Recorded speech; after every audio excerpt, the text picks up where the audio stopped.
s'il n'y a pas de l'eau, on ne peut pas vivre. L'eau est très importante. C'est pas l'eau qui fait tout. L'eau fait vivre l'homme. L'eau fait tout. Pour préparer, il faut de l'eau.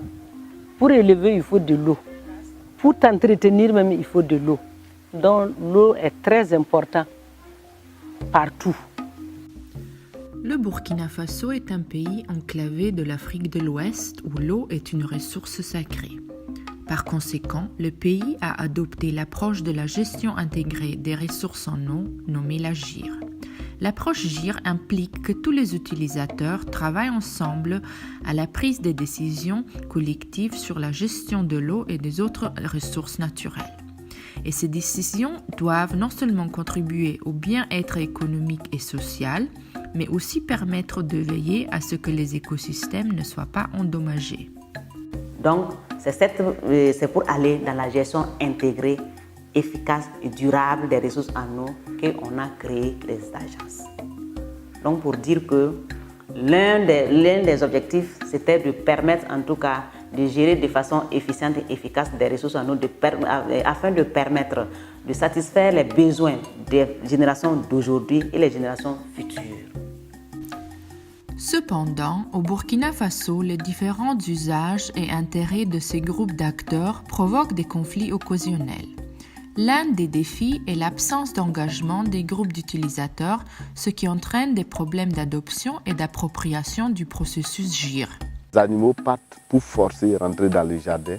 Vous allez trouver, cette année, nous avons pas mal d'animaux parce qu'ils cherchaient à boire juste de l'eau dans un jardin. Donc le manque d'eau, souvent, en tout cas, crée des problèmes entre les agriculteurs et les éleveurs. Cette approche complexe, qui n'est pas sans défi, reconnaît que l'eau a une valeur économique et sociale et peut être utilisée de différentes manières par les agriculteurs, les éleveurs, les pêcheurs, les usagers domestiques et les orpailleurs, tout en assurant la pérennité de la ressource. Et si on ne peut pas quand même faire ça une activité, poser le problème, essayer d'approcher les parents. Bon, maintenant, je pense que Chris Boubouriba actuellement qui est là, il est en train de sensibiliser, rencontrer les gens pour vraiment les amener à comprendre que l'eau, vraiment, si vous avez l'eau, vous avez à peu près tout. Et c'est exactement ce que vise le projet intitulé Planification participative pour une gestion plus inclusive et durable de l'eau dans les zones rurales du Burkina Faso, conduit par International Water Management Institute, en partenariat avec au Burkina Faso l'Agence de l'eau du Mouhoun et l'Université de Ouagadougou à travers son programme de master Agrinovia en innovation et développement en milieu rural, et en Autriche, Vienna Doctoral Program on Water Resource Systems à l'Université des technologies de Vienne. Et c'est dans le cadre du renforcement des capacités que le projet a formé en première année, l'année 2016-2017, 2 étudiants. Et à l'issue du master, j'ai été retenue comme la coordinatrice nationale du projet. Donc c'est pour renforcer la capacité des acteurs du projet afin qu'ils puissent mener à bien et gérer les ressources en eau. Il sied donc de renforcer les institutions essentielles à la mise en œuvre des réformes liées à l'eau, tout en favorisant l'élaboration de politiques à travers le partage d'expériences et des leçons apprises. Le projet, qui est un projet participatif à la gestion durable de l'eau, a rencontré notre approbation du fait que ce projet permet déjà de mettre les usagers face à face, de les permettre de se connaître d'abord, parce que ce n'est pas évident. C'est vrai qu'au niveau du Plécou, on a des rencontres, mais ce projet a permis quand même d'aller à la base et d'échanger avec les acteurs, de les réunir un peu plus haut et de se faire connaître et de poser leurs besoins et d'échanger entre eux afin de convenir, de consentir.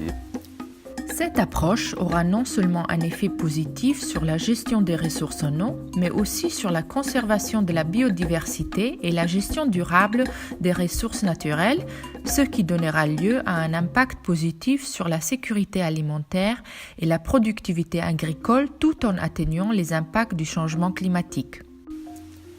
L'un des aspects clés de ce projet est l'utilisation d'une méthodologie de recherche-action participative intégrant une variété de méthodes participatives telles que la cartographie participative des problèmes et la planification participative des actions.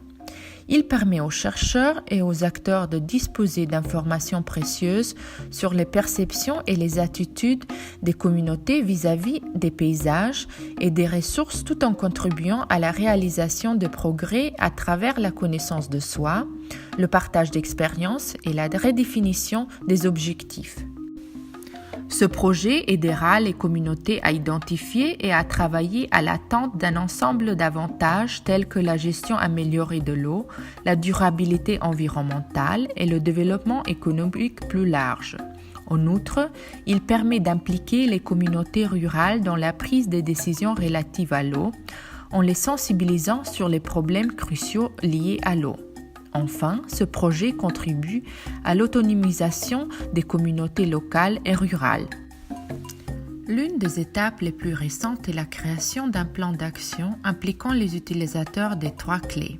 Dans ce plan, les utilisateurs ont identifié les principaux défis liés aux ressources en eau dans leur bassin versant, ainsi que les ressources actuellement disponibles pour aider à relever ces défis, mais aussi les ressources inexistantes. Ils ont également contribué à la conception des futures activités. Parallèlement à ces activités, une campagne de sensibilisation est en cours pour expliquer et partager le concept de l'agir et son importance pour les moyens de subsistance des populations.